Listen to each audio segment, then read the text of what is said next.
Hey, I'm AJ West here in my 3D printing studio in Montreal.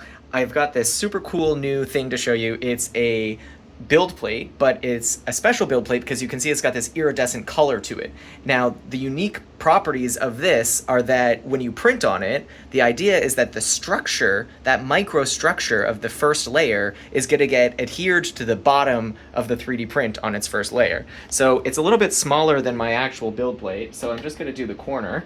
I couldn't find one that's as large as my printer is, and I'm going to go ahead and see if there's something that I can print on it that's going to give us that effect on the first layer. All right, so I'm here in Prusa Slicer, which is the software that I use to turn the 3D model into some sort of instructions for the 3D printer to know how to extrude the plastic. And I thought, well, I probably need something that has quite a large surface area, but not a ton of volume, because it's really just the first layer that we're trying to test, right? So I made that about the size of that new build plate. I'll put that down in the corner so that it'll fit on top of it. And I thought it might be nice to see if there's some sort of interaction between like the boundaries of other pieces within the shape. So I'm going to cut out these circles. I'm calling it a moon pattern. It's inspired by my friend AJ Korkadakis, who has this famous photograph.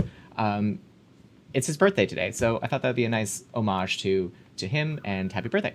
So I'm going to go ahead and press slice, and it's going to create that into exactly what the 3D printer is going to extrude out. Looks good to me. It looks like it's only going to take about 58 minutes.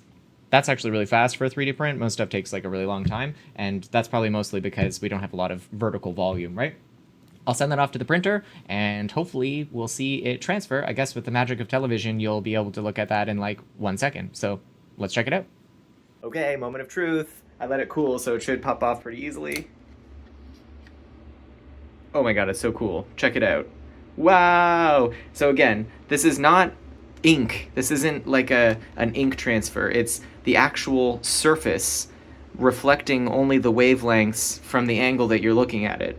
It's a super cool science experiment in some levels, and it's just really pretty. Very interesting. I am excited to print some more things, and pretty much everything I ever print now is going to have a cool shiny bottom.